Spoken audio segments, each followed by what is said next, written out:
আসসালামু আলাইকুম সুপ্রিয় শিক্ষার্থীবৃন্দ, আশা করি তোমরা ভালো আছো। আমি মোহাম্মদ মাসুদ রানা, প্রভাষক হিসাব বিজ্ঞান বিভাগ, ঢাকা কলেজ, ঢাকা। আমার অনলাইন ক্লাসে তোমাদেরকে স্বাগত। আমি আজকে MBA সেশন 18-19 এর কর্পোরেট ট্যাক্স প্ল্যানিং এর উপরে ক্লাস দিব। যদিও তোমরা বরাবরই আমাকে গত ক্লাসগুলোতে দেখেছো যে আমি স্ট্র্যাটেজিক ম্যানেজমেন্ট অ্যাকাউন্টিং এই কোর্সের উপরে ক্লাস নিয়েছি। তো যেহেতু তোমাদের সামনে ইনকোর্স পরীক্ষা এবং এই কর্পোরেট ট্যাক্স প্ল্যানিংয়ের উপরে তেমন কোনো ক্লাস হয়নি, এই জন্য তোমরা যাতে সহজেই ইনকোর্স পরীক্ষাটা দিতে পারো, তো সেই জন্য আজকে আমি কর্পোরেট ট্যাক্স প্ল্যানিং এর উপরে ক্লাস দিব। যদিও অন্যদিকে আশিক স্যারও এই কোর্সের উপরে ক্লাস নেওয়ার কথা, হয়তো তিনিও এই কোর্সের উপরে ক্লাস নেবেন এবং আমিও ক্লাস নিচ্ছি। তাহলে আজকে আমি আমাদের এই কর্পোরেট ট্যাক্স প্ল্যানিং এর চ্যাপ্টার 2 ইন্টারটেম্পোরাল ট্যাক্স প্ল্যানিং এই চ্যাপ্টারের উপরে ক্লাস নেব। তোমরা ইতিমধ্যে জানো যে তোমাদের ইন কোর্স 1 এর সিলেবাস হচ্ছে কর্পোরেট ট্যাক্স প্ল্যানিং এর চ্যাপ্টার 1 এবং চ্যাপ্টার 2। তাহলে আমরা আজকে চ্যাপ্টার 2 ইন্টারটেম্পোরাল ট্যাক্স প্ল্যানিং এর উপরে ক্লাস নিচ্ছি। তো আরেকটা বিষয় বলে রাখি যে তোমরা জানো যে এই কর্পোরেট ট্যাক্স প্ল্যানিং এটা তোমাদের ইন ইংলিশ। তাহলে corporate tax planning in English অর্থাৎ তোমাদেরকে আনসার করতে হবে, থিওরি এবং ম্যাথ সবগুলোই ইংলিশে আনসার করতে হবে। আর বর্তমানে বাংলাদেশি যে রাইটাররা বই লিখেছে, তো আমার জানা মতে ফুললি ইন ইংলিশে কোনো বই নাই। তারপরও যদি কোনো বই থেকে থাকে তোমরা আমাকে জানাতে পারো, অথবা তোমরা যদি সেটা সিলেবাস অনুযায়ী হয় তোমরা অনুসরণ করতে পারো। তবে আজকে আমি আমার লেকচার যেই বইটাকে বেস ধরে ক্লাস নিব সেটা হচ্ছে তোমাদের সিলেবাসের reference book 1 tax and business strategy. আর রাইটার হচ্ছে এ প্ল্যানিং অ্যাপ্রোচ। রাইটার হচ্ছে Scholes Myron and Wolfson, Merle Erickson. That means 3-4 জন রাইটার আছে, এর মধ্যে স্কলার্স মাইরন হচ্ছে প্রধান রাইটার। তাহলে তোমাদের আজকের ক্লাসের রেফারেন্স বুক হচ্ছে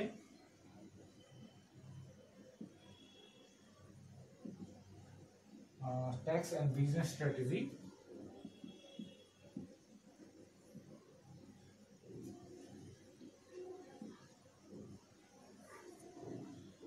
A planning approach. A planning approach by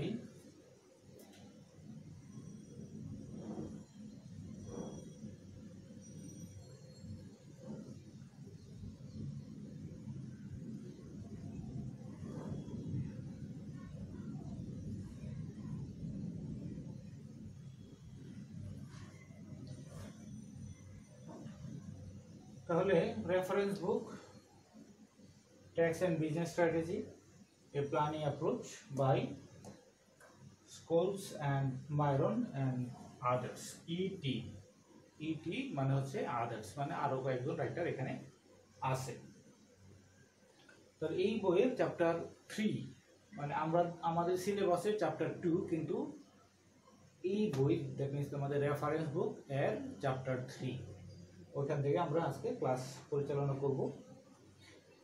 তো এই চ্যাপ্টারে যে বিষয়টা আলোচনা করা হয়েছে সেটা হচ্ছে ইন্টারটেম্পোরাল ট্যাক্স প্ল্যানিং, অর্থাৎ অন্তর্বর্তীকালীন কর পরিকল্পনা।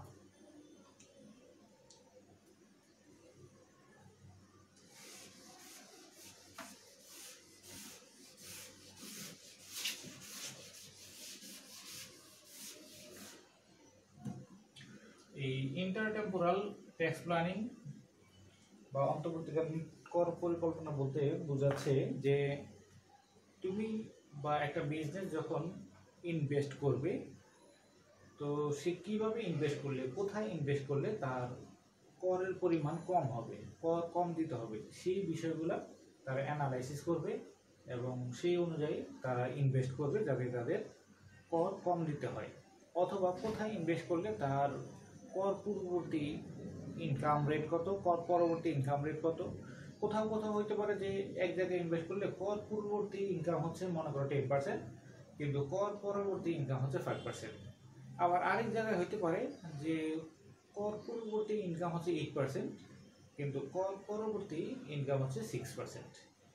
তাহলে বাহ্যিকভাবে প্রথম ইনভেস্টমেন্ট অপরচুনিটি এখানে বেশি লাভ দেখা গেলেও আসলে বাস্তবতা কিন্তু পরের ইনভেস্টমেন্ট অপরচুনিটিটা হচ্ছে লাভজনক বেশি। কারণ আমি প্রথমে কর পূর্ববর্তী 10% পাইলেও কর দেওয়ার পরে আমার থাকবে আসলে 5%, আর দ্বিতীয় অল্টারনেটিভে কর পূর্ববর্তী 8%, যদিও প্রথমটা থেকে কম, কিন্তু কর পরবর্তী মনে করো পাচ্ছি আমরা 6%। তাহলে দ্বিতীয় অপশনটা আমার কাছে বেটার, যেহেতু কর দেওয়ার পরে আমার কাছে বেশি লাভ বা মুনাফা থাকছে। তাহলে এই ইন্টারটেম্পোরাল ট্যাক্স প্ল্যানিংয়ে মূল বিষয় হচ্ছে যে কোম্পানি কোথায় ইনভেস্ট করবে এবং কোথায় ইনভেস্ট করলে তার ট্যাক্স সেভিং বেশি হবে বা আফটার ট্যাক্স রিটার্নটা তার বেশি হবে, সেটা অ্যানালাইসিস করবে। অ্যানালাইসিস করে সে ইনভেস্টমেন্ট ডিসিশন নেবে। এখন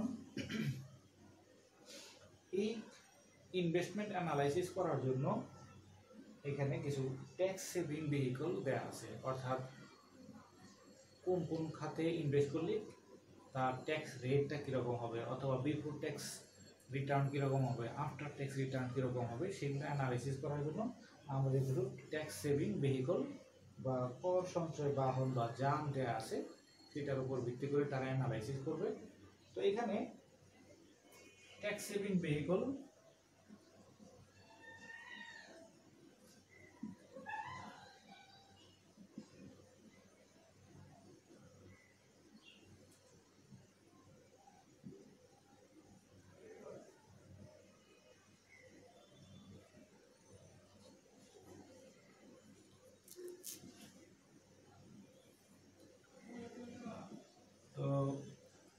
তাহলে এই ট্যাক্স সেভিং ভেহিকল মানে হচ্ছে আমাদের কিছু বলা যায় যে ফর্মুলা অথবা আমাদের কিছু মানে আমাদের অ্যানালাইসিস করার কিছু ভিত্তি বা টেকনিক, যেটার উপর ভিত্তি করে বা যেটার উপর মানে বেস করে আমরা অ্যানালাইসিস করব। তাহলে এখানে 6টা ট্যাক্স সেভিং ভেহিকল দেওয়া আছে। ট্যাক্স সেভিং ভেহিকল 1,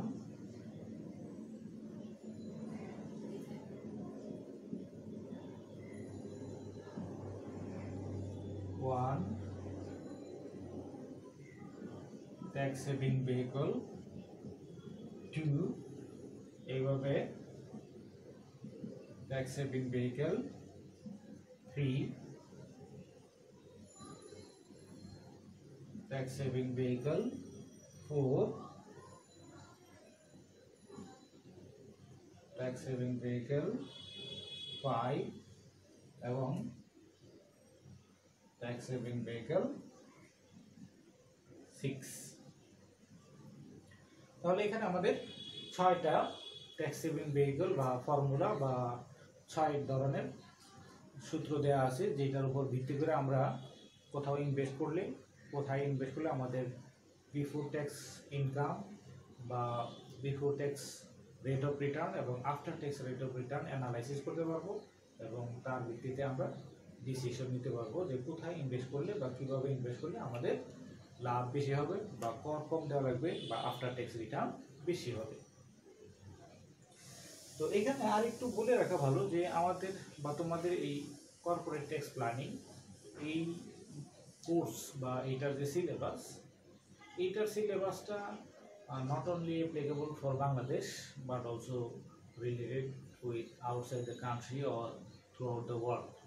যে এখানে শুধুমাত্র বাংলাদেশের ট্যাক্স রিলেটেড বিষয় বা আমরা যেমন তোমরা অনার্সে যে ট্যাক্স পড়েছো যে ট্যাক্সেশন ইন বাংলাদেশ, অর্থাৎ সেখানে শুধুমাত্র বাংলাদেশের জন্য অ্যাপ্লিকেবল ট্যাক্স রুলস বা রেগুলেশন বা ওইখানে বাংলাদেশের কর নির্ণয়ের নিয়মাবলীর ভিত্তিতেই তোমরা অঙ্ক করেছো, কিন্তু এইখানে আমাদের কোর্সটা শুধুমাত্র বাংলাদেশের বিষয়ের সাথে সম্পর্কযুক্ত না, কারণ এখানে যেহেতু একটু স্ট্র্যাটেজি অর্থাৎ কৌশলগত বিষয়, তো কৌশল সেটা আমরা বাইরের দেশে যে সকল কৌশল অবলম্বন করে সেই সকল কৌশলও আমরা আমাদের দেশে অ্যাপ্লিকেবল করার চিন্তা ভাবনা বা চেষ্টা করতে পারি।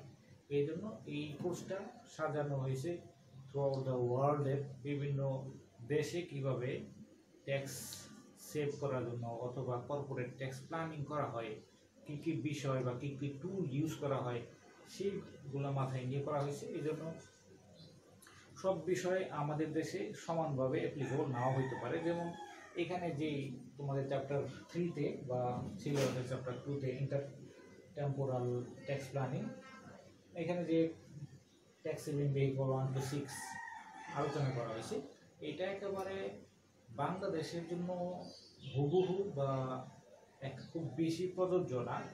এটা আমেরিকান দৃষ্টিকোণ থেকে এই বইয়ে লেখা আছে এবং আমেরিকান দৃষ্টিকোণ থেকে এইটার বাস্তবায়নটা আমেরিকাতে আছে। অর্থাৎ ট্যাক্স সেভিং ভেহিকল 1, 2, 3, 4, 5, 6 প্রত্যেকটা অ্যাপ্লিকেশন আমেরিকাতে আছে। তাদের বিভিন্ন ধরনের মানে ইনস্ট্রুমেন্ট আছে যেগুলোর জন্য এগুলো প্রযোজ্য। কিন্তু আমাদের দেশে একেবারে ডাইরেক্টলি এবং খুব বেশি ওয়াইডলি এটা প্রচলন নাই। তারপরে কিছু কিছু ক্ষেত্রে আমাদের দেশেও এটা অ্যাপ্লিকেবল। এই জন্য আমরা বিষয়গুলো জানব যে, এবং যেহেতু আমাদের সিলেবাসে আছে এই জন্য আমরা বিষয়গুলো সম্পর্কে ধারণা নিব। আচ্ছা, তাহলে আমরা প্রথমে বললাম যে কর সঞ্চয় বাহন বা আমাদের ইন্টারটেম্পোরাল ট্যাক্স প্ল্যানিংয়ের মূল উদ্দেশ্য হচ্ছে একটা কোম্পানি তার ট্যাক্স কমানো বৈধ উপায়ে কিভাবে তার ইনভেস্টমেন্ট করলে তার ট্যাক্সের পরিমাণ কমবে এবং আফটার ট্যাক্স রিটার্ন বাড়বে, এবং সেটা অ্যানালাইসিস করার জন্য এখানে আমাদের কিছু ট্যাক্স সেভিং ভেহিকল বা কর সঞ্চয় যানের কথা বলা আছে, এগুলোর ভিত্তিতে আমরা কিছু অ্যানালাইসিস করে আমরা হিসাব করে আমরা ইনভেস্ট করতে পারি। এখন এই যে ট্যাক্স সেভিং ভেহিকল এখানে 6টা দেওয়া আছে, ট্যাক্স সেভিং ভেহিকল 1, 2, 3, 4, 5, 6। তাহলে এখানে এর ট্যাক্স সেভিং ভেহিকল 1 থেকে ট্যাক্স সেভিং ভেহিকল 2 এর মধ্যে পার্থক্য কী, বা এই কোনটার বৈশিষ্ট্য কী, ট্যাক্স সেভিং ভেহিকল 1 এর বৈশিষ্ট্য কী, ট্যাক্স সেভিং 2 এর বৈশিষ্ট্য কী, এইগুলা আমরা দেখব যে 3টা বৈশিষ্ট্যের ভিত্তিতে আমরা এই ট্যাক্স সেভিং ভেহিকলগুলোকে আলাদা করতে পারি। অর্থাৎ 3টা বৈশিষ্ট্যের কোন বৈশিষ্ট্যগুলো কোনটার জন্য অ্যাপ্লিকেবল সেইটার ভিত্তিতেই আমরা ট্যাক্স সেভিং ভেহিকল 1, 2, 3, 4, 5, 6 আলাদা করতে পারি। সেই 3টা বৈশিষ্ট্য আমরা দেখব, এরপরে কম্বাইন্ডলি 1 থেকে 6 পর্যন্ত সেই বৈশিষ্ট্যের ভিত্তিতে আলোচনা করব।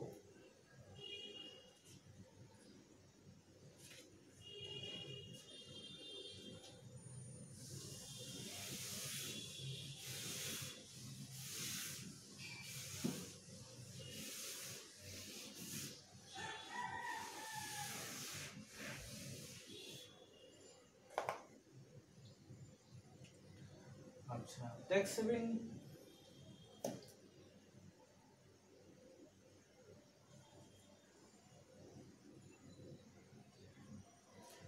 tax treatment across the 6 saving vehicle.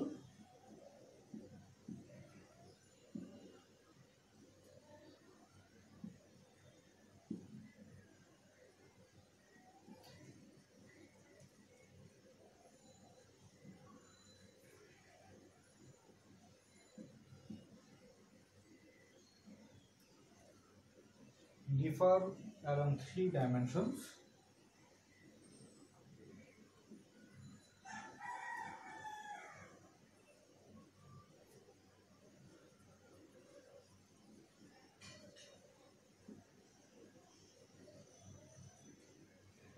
Tax treatment across the 6 saving vehicle differ.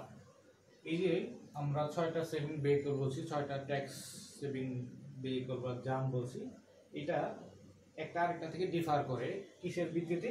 Along the 3 dimension, 3টা বিষয়বস্তুর ভিত্তিতে বা 3টা দৃষ্টিকোণ থেকে এটাকে ডিফার করা হয়। এখন সেই 3টা দৃষ্টিকোণ কি? 1 নাম্বার হচ্ছে whether deposit into the saving account whether deposit into the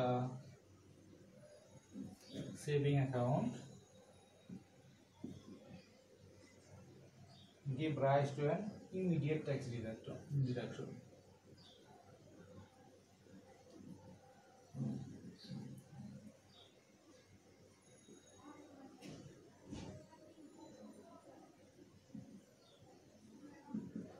Immediate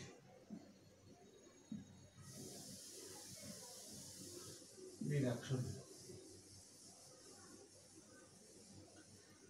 আচ্ছা, আমি তিনটা বৈশিষ্ট্য লিখে তারপরে আমি একটু বোঝাবো, তারপরে আবার যখন আমরা একসাথে 6টা ভেহিকলের কম্পারিজন করব তখন এই জিনিসগুলো আরো ক্লিয়ার হবে। 2 নম্বর হচ্ছে the frequency with which investment earnings are taxed.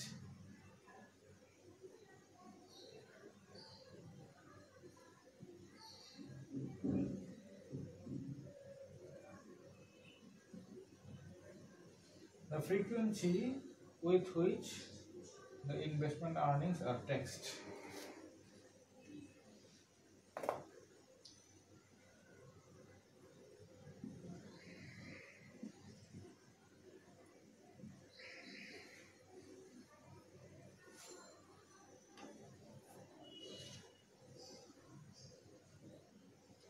Pin number, the rate at which the investment earnings are taxed.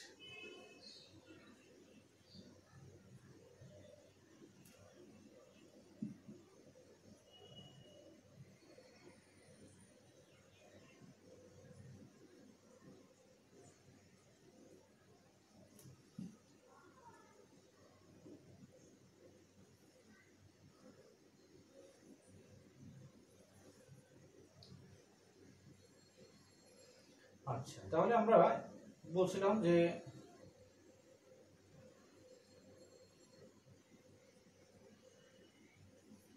Tax saving vehicles হচ্ছে 1, 2, 3 এভাবে 6 পর্যন্ত। আমাদের 6টা ট্যাক্স সেভিং ভেহিকল আছে। আমরা বলছি যে এই 6টা ট্যাক্স সেভিং ভেহিকল আমরা ডিফার করে একটা থেকে আরেকটা ডিফার করে based on this 3 characteristics or features, যে 1, 2, 3, 4, 5, 6 এগুলো এক না। এখন তার মানে এই 3টা বৈশিষ্ট্য কোথাও কোনোটার জন্য অ্যাপ্লিকেবল, একটা অ্যাপ্লিকেবল তো আরেকটা অ্যাপ্লিকেবল না।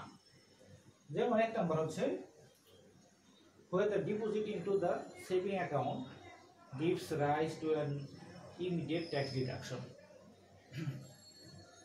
এটা দ্বারা বোঝানো হচ্ছে যে আমরা যদি কোথাও ইনভেস্টমেন্ট করি, তোমরা যারা ট্যাক্সেশন ইন বাংলাদেশ পড়ে আসছো, অবশ্যই সবাই পড়ে আসছো, এখন যাদের মনে আছে আমি তাদেরকে বোঝাচ্ছি আসলে যে সেখানে আমাদের কিছু কিছু ট্যাক্স সেভিং ইনভেস্টমেন্ট ছিল, অর্থাৎ কিছু কিছু ক্ষেত্রে ইনভেস্ট করলে আমাদের সেই ইনভেস্টমেন্টের কারণে আমরা কি করতাম, ট্যাক্স রিটার্ন পাইতাম, অর্থাৎ আমাদের ট্যাক্স ছাড় পাইতাম। তাহলে এখানে বলতেছে যে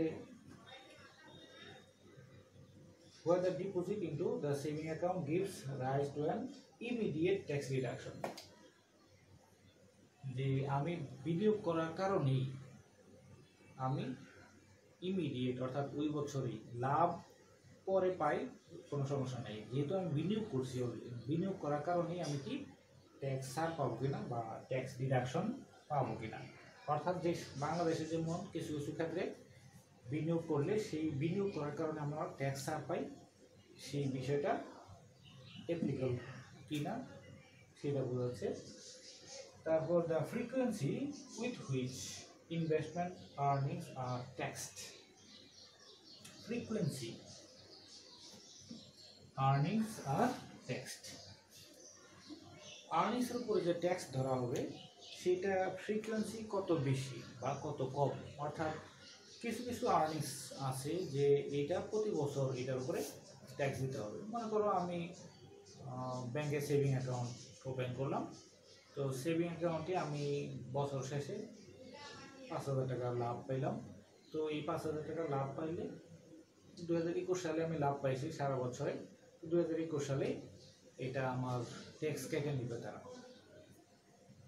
এখন কিছু কিছু আবার লাভ আছে যেই লাভটা মানে প্রতি বছর ট্যাক্স কেটে নেয় না, একবারে আমার লাইফ টাইম শেষে ট্যাক্স কেটে নেয়। যেমন মনে করো আমি 0 কুপন বন্ড কিনলাম, অর্থাৎ আমি 1,000 টাকার একটা বন্ড এখন 600 টাকায় কিনলাম। 10 বছর পরে সে আমাকে টাকা ফেরত দেবে, 1,000 টাকা ফেরত দেবে। তাহলে 10 বছরে আমার লাভ হচ্ছে 400 টাকা। এখন 10 বছরে যদি 400 টাকা লাভ হয় তাহলে প্রতি বছর পরে আমার 40 টাকা লাভ। তাহলে 1 বছর পরে আমার 40 টাকার উপরে কিন্তু আমাকে ট্যাক্স দিতে হবে না। একবারে 10 বছর পরে যখন আমি রিয়ালাইজ করবো লাভটা, তখন আমি একবারে ট্যাক্স দিব। তাহলে সেইটাই বোঝাচ্ছে the frequency with which investment earnings are taxed. অর্থাৎ আমাকে প্রতি বছরই ট্যাক্স দিতে হবে নাকি এটা ডেফার করা যাবে, অর্থাৎ বিলম্বিত করা যাবে, একবারে শেষে 2 বছর পরে বা 5 বছর পরে বা 10 বছর পরে আমি ট্যাক্স দিব, এটা করা যাবে কিনা সেটার ভিত্তিতে আমরা এই ভেহিকলকে ক্লাসিফাই করি বা ভাগ করি বা একটা আরেকটা থেকে ভিন্নতা করি। The rate at which the investment earnings are taxed. The rate at which the investment earnings are taxed. যে ইনভেস্টমেন্ট আর্নিংসটা যে আমরা ট্যাক্স ক্যালকুলেট করি আর্নিংসের উপরে, সেই রেটটা কী হবে? তো সেই রেটের ভিত্তিতেও আমাদের মানে ভেহিকলগুলো ভিন্ন হয়। অর্থাৎ ট্যাক্স রেটটাও কিন্তু ডিফার করে। একটা কোম্পানির সব আর্নিংসের উপরে সমান হারে ট্যাক্স ধরা হয় না। তার নর্মাল আর্নিংসের উপরে এক হারে ধরা হয়, তার ক্যাপিটাল গেইনের উপরে আরেক হারে দেওয়া হয়, অথবা ডিভিডেন্ড থাকলে ডিভিডেন্ডের উপরে আরেক হারে ধরা হয়। অর্থাৎ একটা কোম্পানি তার জন্য মোর দেন ওয়ান টাইপস বা more than one rate can be applicable for charging tax. তো আমি এখনো বলবো যে আমি জানি তোমরা এখনো এই বিষয়টা ক্লিয়ার না, কারণ এই বিষয়টা এতটুকু জানলে এতটুকু দেখলে ক্লিয়ার হওয়ার কথা না। আমি নিজেও এটা ক্লিয়ার হতে একটু সময় নিয়েছে। আমি সামনে যখন 1 থেকে 6 এর কম্পারিজন দেখাবো তখন তোমরা আরেকটু ক্লিয়ার হওয়া বিষয়টা। তবে তুমি বেসটা মনে রাখো যে আমাদের যে ট্যাক্স সেভিং ভেহিকল 1 থেকে 6, সেটা 1 থেকে 2 যদি আলাদা না হতো তাহলে তো আলাদা ভেহিকল হওয়ার দরকার ছিল না। তাহলে 1 বা 2 থেকে 3 মানে 2 নম্বর থেকে 3 নম্বর এটা বলতেছে আরেকটা ভেহিকল। তার মানে এটার বৈশিষ্ট্যটা কিছুটা ডিফারেন্স আছে ফ্রম 2। তাহলে একটা থেকে আরেকটার বৈশিষ্ট্য কিছুটা ভিন্ন থাকার কারণে ভেহিকলগুলোকে আমরা আলাদা আলাদা বলতেছি। এখন এই যে ভেহিকলগুলো আমরা আলাদা বলতেছি এবং করতেছি, এগুলো হচ্ছে এই 3টা বৈশিষ্ট্যের ভিত্তিতে। এইটা শুধু মনে রাখো, আমরা আরেকটু পরে এই 3টা বৈশিষ্ট্যের ভিত্তিতে আমরা এগুলো আলাদা করলে কোনটা কি বৈশিষ্ট্য সেগুলো আমরা আলোচনা করব। তাহলে কিসের ভিত্তিতে আমরা ভেহিকলগুলোকে আলাদা করি? এই 3টা বৈশিষ্ট্যের ভিত্তিতে।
আমরা বলছি 6টা vehicle.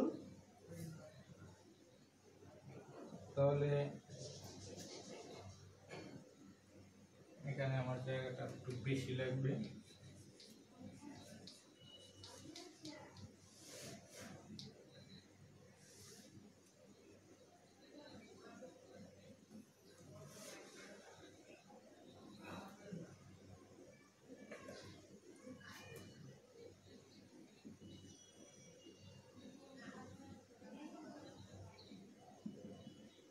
tax saving vehicle, an example.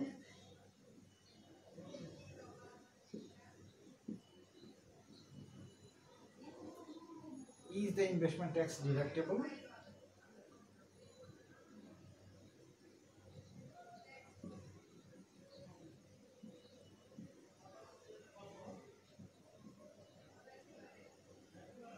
Frequency with which earnings are taxed.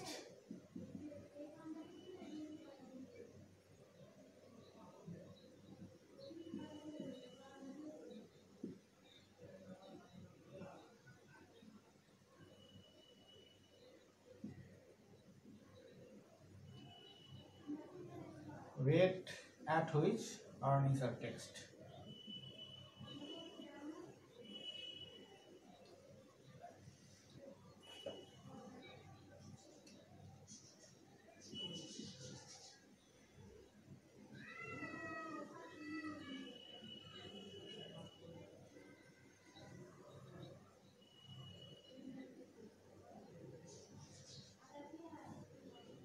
After tax accumulation,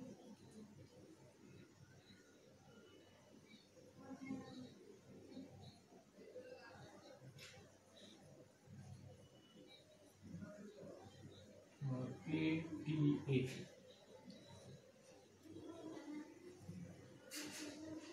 Tax saving vehicle 1.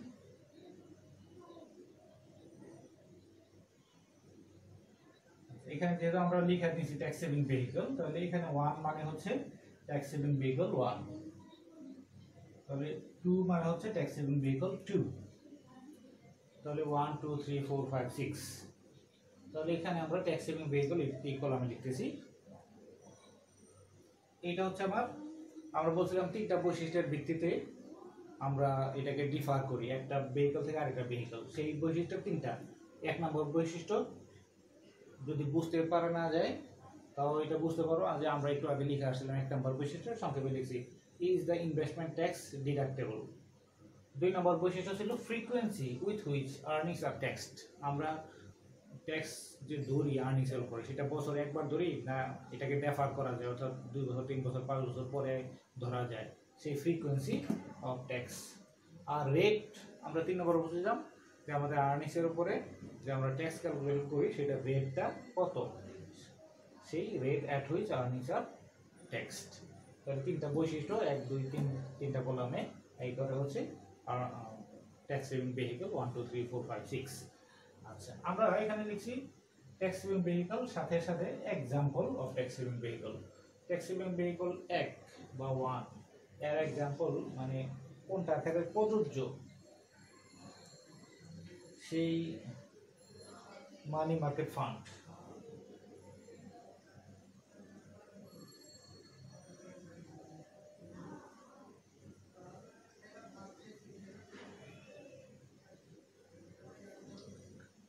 তাহলে ট্যাক্স সেভিং ভেহিকল 1 এটা প্রযোজ্য হচ্ছে মানি মার্কেট ফান্ড, অর্থাৎ মানি মার্কেট আমরা জানি ক্যাপিটাল মার্কেট, মানি মার্কেটে শর্ট টার্ম ইনভেস্টমেন্টগুলো করা হয়। আর মানি মার্কেট হইতে পারে তুমি মনে করো ব্যাংক থেকে ব্যাংকে সেভিং করলাম, এই সেটা একটা মানি মার্কেট ফান্ড, বা তুমি শর্ট টার্ম কোনো ইনভেস্টমেন্ট করলে সেটা মানি মার্কেট ফান্ড।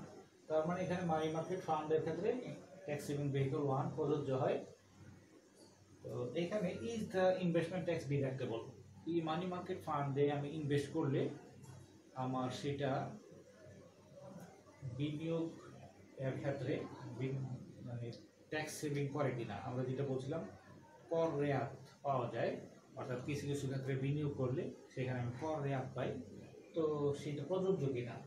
তো মানি মার্কেট ফান্ডে বিনিয়োগ করলে বলছে ইমিডিয়েট ট্যাক্স ডিডাকশন, অর্থাৎ কর রেয়াত পাওয়া যায় না, no. Frequency with which earnings are taxed বলছে অ্যানুয়ালি।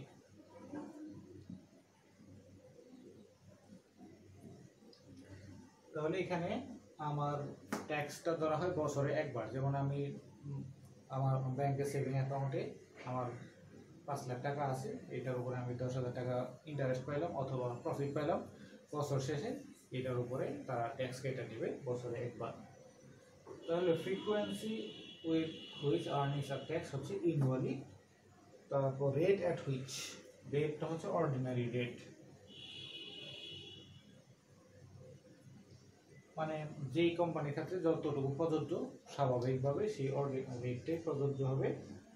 আর এইটা ক্যালকুলেশন করার জন্য ফর্মুলা হবে, অর্থাৎ আফটার ট্যাক্স অ্যাকুমুলেশন, ট্যাক্স কাটার পরে আমি কত পাবো, রেটটা কি হবে, সেই রেট বা টাকা কত পাবো সেটা বের করার জন্য ফর্মুলা হচ্ছে আই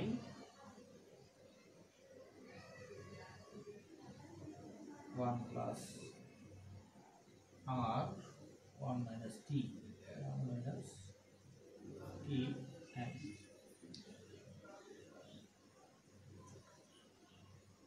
তাহলে আই হচ্ছে ইনভেস্টমেন্ট, আর হচ্ছে রিটার্ন বিফোর ট্যাক্স, আর টি হচ্ছে ট্যাক্স রেট, এন হচ্ছে আমার number of years. Then tax saving vehicle 2, এটা উদাহরণ হচ্ছে সিঙ্গেল প্রিমিয়াম ডেফার্ড অ্যানুইটি।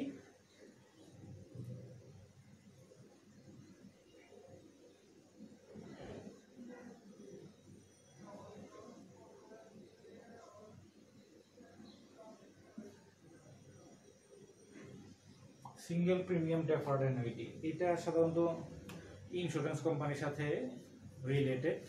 যেমন তোমরা যারা বীমা করে আসছো, তোমরা যারা বীমা বিভিন্ন ধরনের হয়, এর মধ্যে একটা হচ্ছে যে আমি এখন একটা অ্যামাউন্ট, বড় অ্যামাউন্ট ডিপোজিট বা প্রিমিয়াম হিসাবে দেবো। সে ফর এক্সাম্পল আমি 5 লাখ টাকা প্রিমিয়াম হিসাবে দিলাম, আমাকে 20 বছর পরে অথবা 10 বছর পরে বা আমার মৃত্যুর পরে সে এটাকে অ্যানুইটি ভিত্তিতে এত বছর আমাকে টাকা দেবে।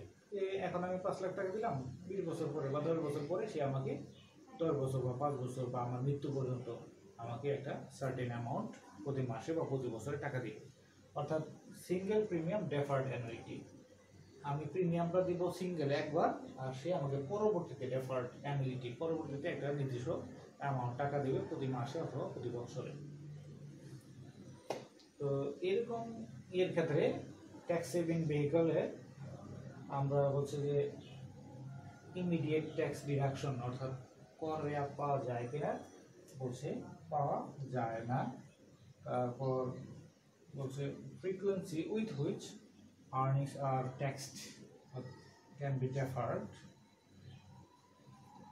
অর্থাৎ আমি এখন ইনভেস্ট করলাম, এখন আমাকে কিন্তু টাকা দিবে না, আমাকে টাকা দিবে 5 বছর 10 বছর পরে, এবং যখন দিবে তখন এটা ট্যাক্স হিসাব করা হবে। অর্থাৎ এই frequency with which earnings are taxed এটা ডেফার করা যায়, অর্থাৎ পরবর্তীতে কি করা যায়, মানে যেই বছর ইনভেস্ট করছি ওই বছরই আমাকে ট্যাক্স ক্যালকুলেশন করতে হবে না, পরবর্তীতে ট্যাক্স ধরা হবে, সেটা বলেছে ডেফার্ড। রেটটা হবে অর্ডিনারি, আর ফর্মুলাটা হচ্ছে I, that means investment 1 plus r to the power n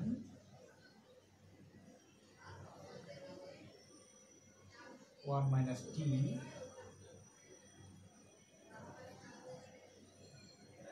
plus t into I investment।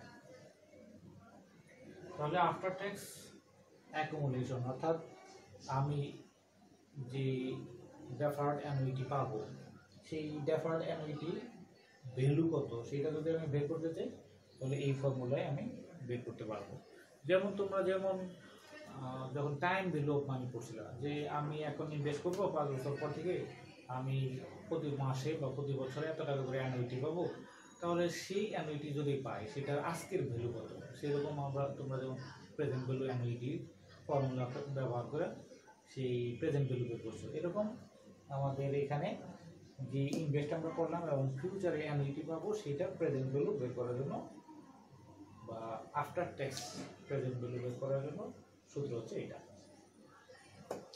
এইভাবে আমার ভেহিকল 3 হচ্ছে মিউচুয়াল ফান্ড, এক্সাম্পল হচ্ছে মিউচুয়াল ফান্ড, এটার ট্যাক্স সেভিং পাওয়া যায় কিনা হচ্ছে আনসার হচ্ছে নো। কখন? ফ্রিকোয়েন্সি হচ্ছে অ্যানুয়ালি, প্রতি বছর ট্যাক্স ধরা হয়। রেটটা হচ্ছে ক্যাপিটাল গেইন।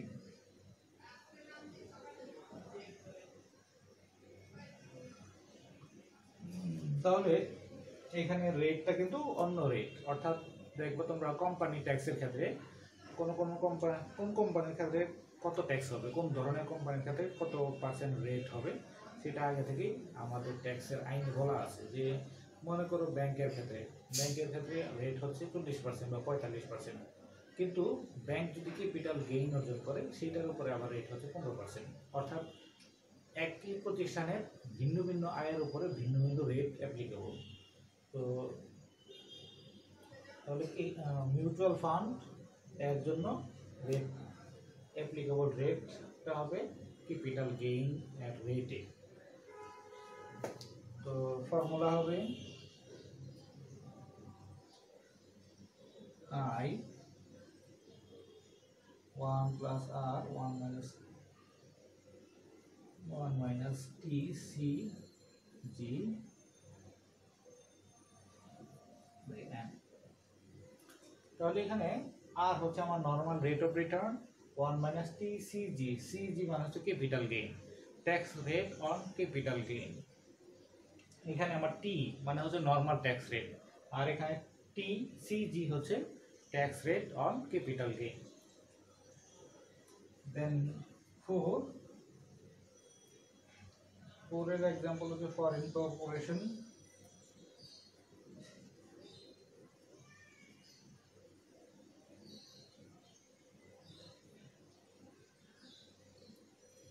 হচ্ছে নো, এটা হচ্ছে deferred,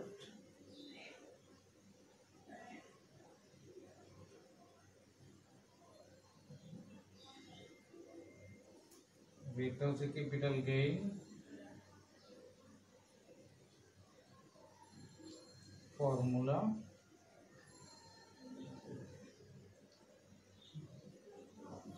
I 1 plus R to the power N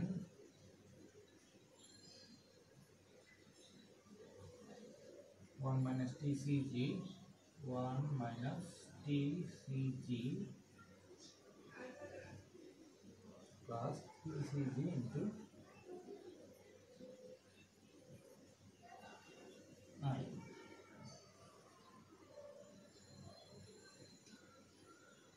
তাহলে এখানে দেখো ফরেন কর্পোরেশন বলতে আমরা প্রথমে বলে নিয়েছি যে এই সবগুলো বিষয় আমাদের দেশের ক্ষেত্রে সবকিছু প্রযোজ্য না। এটা বইটাও লেখা হয়েছে বা এই বিষয়গুলো লেখা হয়েছে আমেরিকার পার্সপেক্টিভ থেকে, আর সবগুলো বিষয় সব দেশের জন্য প্রযোজ্য না, তবে কিছু কিছু বিষয় হয়তো আমাদের দেশের জন্য প্রযোজ্য। তো এখন যেহেতু আমাদের সিলেবাসে আছে এই জন্য সবগুলো সম্পর্কে আমাদের ধারণা রাখতে হবে। তাহলে ফরেন কর্পোরেশন এর কোনো যদি আমরা সিকিউরিটি কিনি তাহলে হয়তো তাদের ক্ষেত্রে এই জিনিসের প্রযোজ্য। তারপর 5 হচ্ছে insurance policy.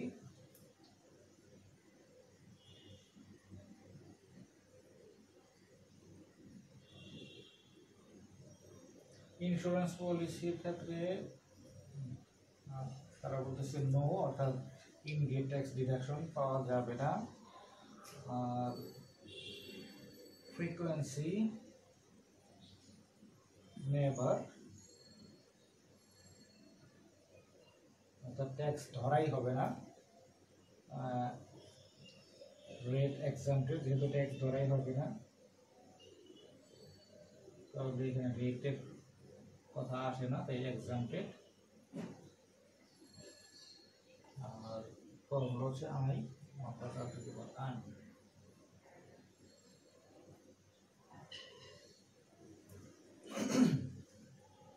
Tax vehicle 6 example হচ্ছে পেনশন।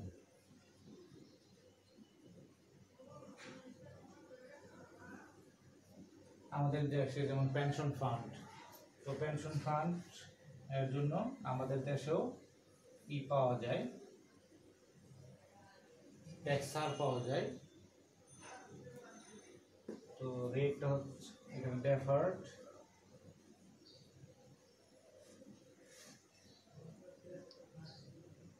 রেট হচ্ছে অর্ডিনারি, ফর্মুলা হচ্ছে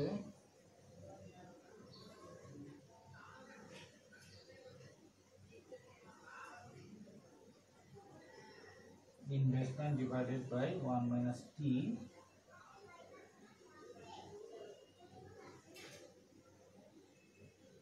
1 plus r to the power n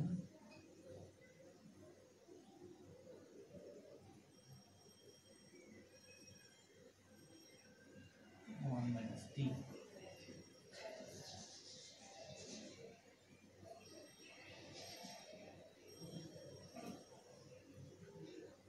তাহলে আমাদের ট্যাক্স সেভিং ভেহিকল 1 to 6 এটা এই সকল তিনটা ক্যারেক্টারিস্টিক্সের ভিত্তিতে আমরা আলাদা করলাম। অর্থাৎ 1 এর ক্ষেত্রে আমার ইমিডিয়েট ট্যাক্স ডিডাক্টেবল বা ডিডাকশন পাওয়া যায় না, রেট ফ্রিকোয়েন্সি হচ্ছে অ্যানুয়ালি, বছরে একবার ধরা হয়, আর রেটটা হচ্ছে অর্ডিনারি। আর 2 এর ক্ষেত্রে আমার ডিডাকশন পাওয়া যায় না, কিন্তু ফ্রিকোয়েন্সি ডেফার্ড, অর্থাৎ ট্যাক্স ধরাটা বিলম্বিত করা যায়, রেটটা হচ্ছে অর্ডিনারি। তাহলে এটার সাথে এটা কিন্তু হুবহু মিল না, কিছুটা ভিন্ন আছে। এখানে নো, এখানে নো, এখানে অর্ডিনারি, এখানে অর্ডিনারি, কিন্তু এখানে অ্যানুয়ালি, এখানে ডেফার্ড। আবার 3 এর ক্ষেত্রে এখানে নো, এখানে অ্যানুয়ালি, এখানে আবার রেটটা হচ্ছে ক্যাপিটাল গেইন। তার মানে উপরের দুইটা থেকে কোথাও না কোথাও ভিন্নতা আছে, তার মানে এই জন্য এটা আলাদা। আবার 4 এর ক্ষেত্রে এখানে নো, এখানে ডেফার্ড, এখানে ছিল অ্যানুয়ালি, এখানে ডেফার্ড, এখানে ক্যাপিটাল গেইন। তাহলে এটার সাথেও এটা হুবহু মিল না, এখানে অ্যানুয়ালি ছিল, এখানে ডেফার্ড। 5 এর ক্ষেত্রে এখানে নো, এখানে নেভার, এখানে এক্সাম্পটেড, তার মানে উপরে কোনোটার সাথে রিলেটেড না। 6 এর ক্ষেত্রে এখানে ইয়েস, কোনোটাতে ইয়েস নাই, এটাতে ইয়েস আছে, এটা ডেফার্ড এবং অর্ডিনারি। তার মানে প্রত্যেকটারই কিছু না কিছু ইউনিক বৈশিষ্ট্য আছে, যার ফলে এটা প্রত্যেকটা থেকে আলাদা। তাহলে এই আমাদের ট্যাক্স সেভিং ভেহিকল, এগুলো হচ্ছে এক্সাম্পল, এগুলো হচ্ছে বৈশিষ্ট্য, আর এই বৈশিষ্ট্যের ভিত্তিতে এগুলো হচ্ছে ফর্মুলা। তোমাদের যেগুলো করতে হবে সেটা হচ্ছে, এটা একটা পরীক্ষায় কোশ্চেন আসতে পারে যে তোমার comparison between tax saving vehicle 1 to 6 অথবা ক্যারেক্টারিস্টিক্স অফ ভেহিকল 1 to 6, ছয়টা যে ভেহিকল আছে তার বৈশিষ্ট্যগুলোকে তোমাকে যদি বলতে বলে, তখন বৈশিষ্ট্য একটা গ্লান্স হচ্ছে এইটা। আর ফর্মুলা তোমার বিশেষ করে 1, 2 এই ফর্মুলাগুলো বেশি আমাদের প্রযোজ্য বা অঙ্কের মধ্যে লাগে। তারপরও 1, 2 বা 3 এইগুলো একটু সবগুলোই দেখার চেষ্টা করবো, বা যেই অঙ্কগুলো আমরা সামনে করাবো ওই রিলেটেড অঙ্কগুলো তোমরা দেখবা, ফর্মুলাগুলো দেখবা। তো আজকে আমরা আমাদের এই চ্যাপ্টারের মানে ইন্ট্রোডাক্টরি পার্ট, যে ট্যাক্স সেভিং ভেহিকল কী এবং কেন প্রয়োজন হয়, এবং ডিফারেন্ট ট্যাক্স সেভিং ভেহিকলের different characteristics of features and formula also, আমরা এগুলো দেখলাম। নেক্সট ক্লাসগুলোতে আমরা কিছু অঙ্ক সলিউশন করবো based on this tax saving vehicle. তোমরা অঙ্কগুলো প্র্যাকটিস করবা। আর যেহেতু তোমাদের ট্যাক্স প্ল্যানিং বা corporate tax planning in English, এই জন্য তোমরা বাজারে এই আমি আজকে যে বইটা পড়াইলাম এই বইয়ের নিরিখেতে হয়তো এটা তুমি পাবা, এই বইটা কিনে নিতে পারো। আর তোমাদের রেফারেন্স বুক হিসাবে এখানে যে বইগুলো দেওয়া আছে, এর মধ্যে আমি আজকে ক্লাস নিচ্ছি 1 নম্বর বইয়ের থেকে রেফারেন্স, আর 3 নম্বর যে বইটা আছে সেইটাও অনেক রিলেটেড উইথ দিস সিলেবাস। তো ওই বইটাও কিনতে পারো, অর্থাৎ কমপক্ষে 2টা বই কিনবা। আজকের লেকচারটা তোমরা বই কিনা দেখবা, অথবা যা আমি পড়াইলাম এটা একটু বারবার দেখা বোঝার চেষ্টা করবা। আজকে এই পর্যন্তই, আশা করি ভালো আছো এবং স্বাস্থ্যবিধি মেনে এবং পড়াশোনা এবং অন্যান্য কার্যক্রম চালিয়ে যাচ্ছ। আবার দেখা হবে ইনশাআল্লাহ।